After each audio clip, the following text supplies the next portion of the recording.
Welcome boys and girls, Christine here with a discussion about the Tomb King rework in Total War Warhammer 3 Immortal Empires patch 6.3. Now, I got early access to the patch, and as a preamble it is worth saying that Creative Assembly is likely to improve certain things and fix certain things before the patch does come out, or with the actual release of the full patch.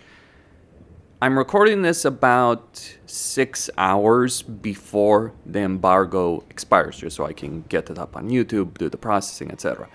And Creative Assembly has stated that they are going to add the build in today, and I imagine there might be one over the next couple of days, and certainly would expect some hot fixes as well to come out later on. So just keep that aspect in mind when looking at things in this video.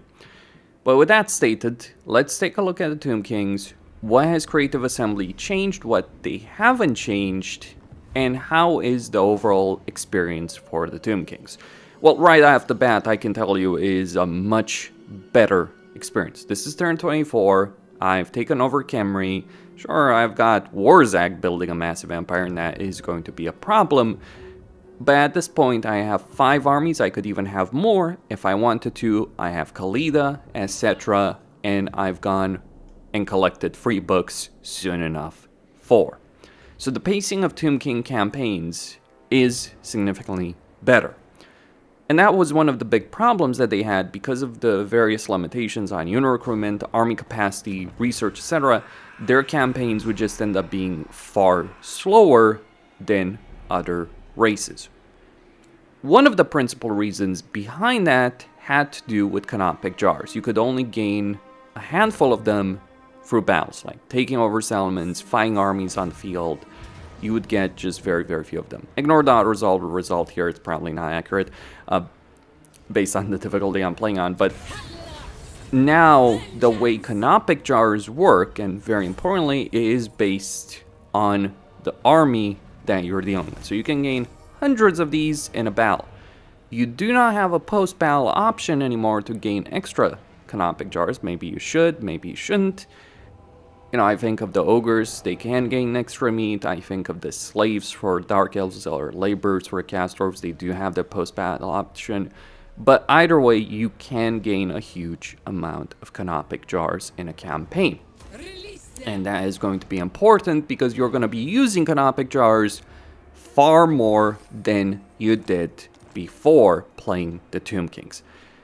For starters, if we look at the research tree, every single dynasty that you do have requires you to use Canopic jars. You start with 100, but you can gain 250, you can get up to 250 in one turn on turn 1 or certainly turn 2, and then start researching.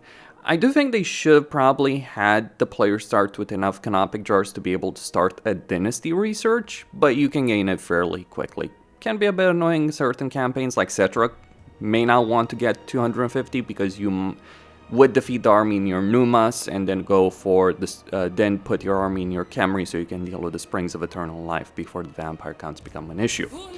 But that's just one thing to keep in mind. Certainly, the campaigns have not been improved compared to where they were before. In the sense, the overall pacing of the campaigns, many of those issues do still remain for both Tomb Kings and Lizardmen, even if the races themselves have been substantially improved compared to where they were before. So you do have more Canopic jars, and research is faster. It is changed as well. I'll go into the details of research, but importantly, with regards to army capacity, you can get your second army within 10 turns via research. That's by default, and you can even increase the research rate as well. Also, the research rate penalty from dynasties has been reduced. So you can do it faster, you don't incur the same penalty. But on top of that, because you do gain a lot more Canopic jars, you can use the Mortuary Cult far more often to increase army capacity. So between faster research and the fact that you are able to use Canopic jars far more often for a new dynasty, you're going to have a lot more armies than before. The main limiting factor that you will actually have in a campaign will be hero capacity, because heroes require not just Canopic jars, they also require certain resources. And for instance, obsidian is limited. There's only a handful of locations that do have it. I wish it would count if you had vassals having those resources, because for instance, I have Auric over here, and it doesn't count towards increasing that capacity. Though I guess you could just rush for Karakorud and just get a bunch of Tomb Princes right there. All the same, that may end up being your main limiting factor. Beyond that, what do you do with Canopic jars beyond that? Well, you can use them beyond, unlocking things in the Mortuary Cult, unlocking things in the Research Tree. You can also use them for various decrees. So think of Cast Dwarves, think of Slaanesh, think of the Dark Elves. So you can spend 250 for a bit of research, not increasing corruption, control, or you can print yourself money, or you can give yourself Garrison Sally in every one of your provinces. Now, this works on a province-by-province basis. It does mean you can generate a lot of money, though keep in mind it is a good amount of Canopic jars you can spend on it. I think it's a good idea in theory, and I say in theory, because it does give you the ability of spending these things on certain things, but I will also say that having to use this constantly, going province by province, constantly using up these Canopic jars can get annoying with respect to this. So if there is a downside, that it was with regards to that, but you do gain a lot more of these Canopic jars than you did before. Like for instance over here, I just double dip, I get 40. That's in itself still more. Like, you do have other options like campaign movement, casualty replenishment in terms of post-battle options that you can focus on as well. Okay, so that's with respect to Canopic jars and army capacity. Unit capacity has largely stayed the same with some exceptions. The units over here, they're now all acquirable at tier 4, and all their unit capacity for Bone Giants, Necrosphinxes, War Sphinxes, and Hyro Titans, they get 1 unit capacity at tier 4, and at tier 5 they get +2 unit capacity, and then certain benefits. I'm curious to see if this will actually stack faction-wide. You probably wouldn't just build all of these in a single province, though. Outside of that, you have your usual stuff with regards to buildings. Nothing really changed over there, though we can get Tomb Scorpions. I don't recall if that was the case before. I know you could get to Shopti from minor settlements, but I don't think you could get Tomb Scorpions from minor settlements. Okay, so that's with regards to settlements. Economically speaking, if we're looking at the Tomb Kings, for the most part, it's pretty much staying the same. Pyramid-wise, some new effects. So for instance, Great Pyramid of Cetra gives you expendable for skeleton warriors, and I believe you could already gain 200 experience per turn, as well as some other benefits. But you do get a bunch of benefits. So income from all buildings in the Pyramid of Far. We can also look at Glorious Charge for skeletal chariots. Yes, that is freaking ridiculous, I'm not gonna lie. Construction cost and time for all buildings faction-wide. So the pyramids themselves, they could feel before a bit questionable in terms of what they did. I'll just go over all of them. So just gonna use Toggle Fog of War, so I know they're... you do have the Black Tower of Archon. I think that's actually stayed the same. Maybe they should have updated that one. Don't think there is one. Yeah, we do have one in Xandri. Sea Lane Journey, Winds of Magic, tradable resources. Some of these are, more useful than others from my perspective. We do have the Hall of Rebirth and the House of Everlasting Life over here. Double experience for units when fighting Vampire Coast and Counts, as well as more tradable resource.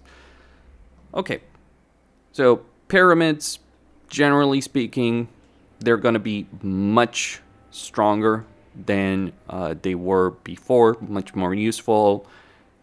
Though the victory conditions for Tomb Kings have not really been altered as far as I see. You still need to take control over all of Khemri. Believe that also applies to Katep. Okay, so that's with respect to Canopic jars, army capacity, pyramids, how they work. Let's talk about the Books of Nagash for a moment. Because while the Books of Nagash are not required to win a campaign, they give you some very substantial benefits. So for instance, the ones I've picked up, one of these is pretty useless. The other one gave me a huge amount of Canopic jars, gives me a lower recruit rank, 1 recovery time, and then of course you have the army capacity. Books generally get this Dune restoration effect. I'm not really too fond of it because I'd rather not lose units in a battle if I can avoid it. I certainly don't want to rely on an effect. More importantly, book locations have been updated, but, and this is my big issue with CA on this, but the randomization of books when you begin a campaign has not been changed. So you can start the campaign with books and get a bunch of useless effects, or you can start a campaign and get a bunch of really useful effects. For instance, this particular campaign, etc., I restarted this campaign over and over again until I got the book, I believe it was in Lamia, or not necessarily in Lamia, there was a rogue army anyway, but I got the book close enough to me that gave me that extra army capacity. Now, to be fair, it is easier to get more armies because realistically, you can actually get the new dynasty faster than the research does, if you save the money. It is expensive early on, but you can actually get the second army, and then once research finishes in 10 turns, you're looking at 3 armies in 10 turns. That's reasonable enough. I do believe you should have started with an extra army from the beginning with all of them, as opposed to this kind of randomization and just like, oh, I'll just save a lot of money early on because having an extra army is very useful. I do have some balance issues, some pacing issues I can see with it because, look, the game doesn't start on turn 20, 30, or whatever. It starts on turn 1. And if you're spending 10 turns to unlock an army, or 5 turns, that's 5 turns wasted. Yeah, you might say, oh, you don't need a second army. You actually, getting a second army, just a second lord from turn 1, is a significant advantage because you can use that lord to act as bait while your main army lies in ambush. You can use him to take settlements while your main army moves on. Just a couple of options right there. And those options do matter far more so and have a far bigger impact early in a campaign than later on. That's on the subject of some of the pacing decisions and balance decisions. But yeah, Books of Nagash, they're better. For the Tomb Kings, they're in better positions. Volkmar and Manfred don't benefit from that, though I believe they have some updated effects on them as well. Now, what I do find annoying, though maybe it did get changed right now, but we'll see. What I do find annoying with regards to the Books of Nagash, like for instance, there's one over there in Caracade Peaks. And you still can't get books through diplomacy. Vassal agreements, military alliances. Now, this is especially annoying if you're playing Khalida and Katep. Khalida because she has a book in one of Forix settlements. Katep because he has one in Hexoatl and one in Morafi's capital. And you don't want to fight those factions. So what you do is you just go take those elements, fight those siege battles, and then just like get a peace agreement right after, or even a vassal agreement. It is not a great campaign dynamic, though maybe that is subject to change. We'll see. But I'm not fond of this. I think they should have changed it. It does hurt, believe it or not, I think it hurts Volkmar a lot because he certainly has books and locations of factions that he should be allied with. It's just a silly campaign pacing issue, really, that I do find annoying with respect to the Books of Nagash and the way the system works. Like, there's improvements. I'm not disputing that. But I do think Creative Assembly should have gone that extra mile with it. And I'm not sure to whom they are listening to, but I would also like to point out something. I really hope they're not just listening to the people that are posting stuff on Reddit, because the crowd on Reddit is a very small portion of the player base. That's just a perspective. I'm not saying I have all the answers, for the record, I don't, but I do believe that this is a bad campaign design situation with the books, because they can give you a lot of power, but the randomization effect and the diplomacy limitations are just annoying to deal with. Another change, pretty big one, is rites, specifically cooldown. So the one that gives you the Casket of Souls, 10 turn cooldown, 5 turn duration. The duration is for low recruit rank and regular recruit rank, so you can get more Caskets of Souls. Basically, these rites, they've been made far more useful given the current pacing of campaigns. So Petra, Necrotect that gives you a tier 3 settlement every 15 turns. Kassar, every 20 turns for the Sandstorm effect. And there's others like this one I don't necessarily view as being especially useful, with the exception of like the construction time. But the thing is, I would probably use all the others. Still, 25 turns with a 10 turn, 25 turn cooldown with the 10 turn duration. So useful, more usable, and I do believe that a lot of other races, like the whole Rite system as a whole, should be overhauled. One of the things that has been overhauled significantly is traits. And traits for lords, traits for heroes. I'm not going to go over every single one of them, but suffice to say there are some much better effects. So for instance, I believe Discipline just gave you what, melee attack and leadership. Now it's like melee for your army. Now it gives you melee defense and melee attack for your lord as well. Trying to think of who else I have over here. Fleet-footed, you get Wayfarer. You do get updates to skills, so you get Master Ceremony. Some of them have obviously stayed the same. Now, if you're asking me about some of the broken ones, like, for instance, Administrator for High Elves, yes, that's still in, as is. But Norska actually got new traits. We'll talk about those in another video. But suffice to say, traits of Lords and Heroes have been updated. So have skills, I believe, to a degree or another, though I wouldn't necessarily go into the very weeds of everything. But there do seem to be new effects overall for, like, Legendary Lords. Yeah, Kalida's skill line is a mess over here because I confederated her. Okay, so, for instance, she can give you 20% ammo for all armies faction-wide, and missile strength for skeletal archers and sepulchral stalkers for her own army, with an ambush success chance. Though, without stock stance, it's a bit awkward. Now, you can confederate certain factions, certain rules with the Mortuary Cult, though this has been bugged so far. They are aware of it, they're going to fix it. Just pointing out, there's a reason I stated that at the beginning of the video. Things are going to be fixed, things are going to be improved. Hopefully they do improve the books as well. But yeah, overall we do get some skill updates, if I'm not mistaken, with regards to the inscriptions over here, or the first tier over here. You had the choice of which one you wanted.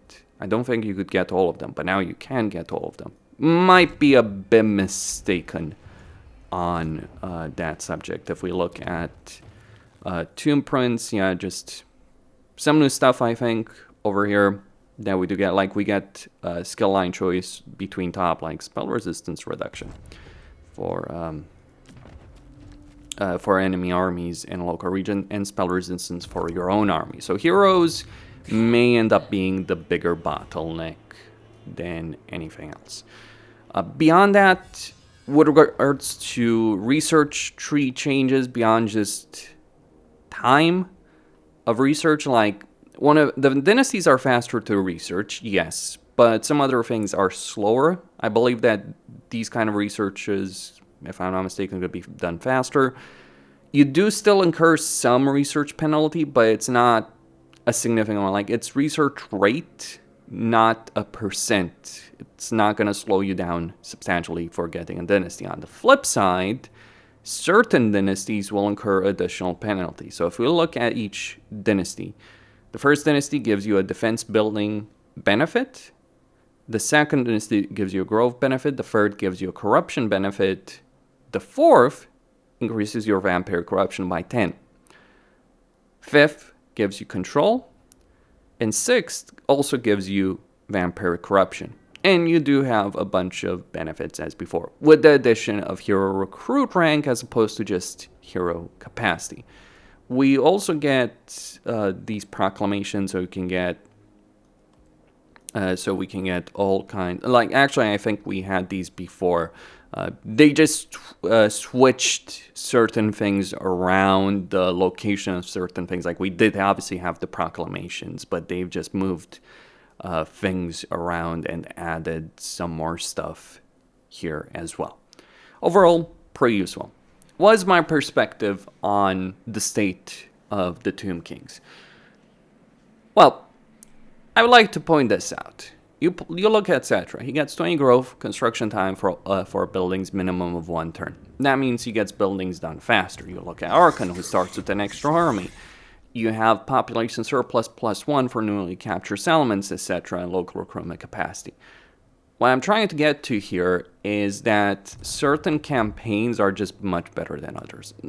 I do think Alida has her benefit, but she also has to fight Thoric for one of the books in Nagash, which is just an annoying situation in her campaign, and her campaign is weird. I think the Tomb Kings as a race are much better, but it's mainly to the benefit of Cetra and Archon. To be fair, beforehand, Cetra was kind of pretty bad. Actually, everyone except Archon was pretty bad. Now you do have a discussion to be had on the subject of Cetra versus Archon, because yes, Archon does start with an extra army, but and those unique units he does have, so you can get some pretty powerful armies early on, but Cetra really builds a powerful empire in his campaign. He gets more tomb princes, for instance, and he can confederate both Khalida and Katep. Although, unfortunately, the actual way that's handled is not necessarily in the best possible way. But still, you get a bunch of tomb guards, you get a bunch of benefits for tomb princes, so it does end up working out. I do think they need to do individual campaign updates. Pacing, like Katep's campaign, is just still pure misery from my perspective, and it would be nice to be able to confederate them from a distance. That's one of the things that made the dwarf rework so great. In general, I would say with the changes that I've seen from CA in this patch, it's like decent but not far enough, and it feels like CA is just trying to kind of limit things, and I'm not fond of that. If there is a major issue with this, with everything they've changed, it's the following. Tomb Kings are already a race that was ridiculously good later on in the campaign. Now, between faster research, more armies, more heroes, ability of spamming that because you have more Canopic jars to spend, their early game is better, sure, it's improved, but their late game is ridiculous, like freaking insane. So, don't get me wrong, the endgame issues in Warhammer 3 are far bigger than any particular race, and certainly when you look at races like Khorne, Ogres, etc., they can also be just as ridiculous. But my problem is, they made the early game better. There's still issues, but they made the late game even more of a cakewalk with that. And that's kind of my problem with regards to some of the design decisions on that. But that's all I had to say. Costin signing out.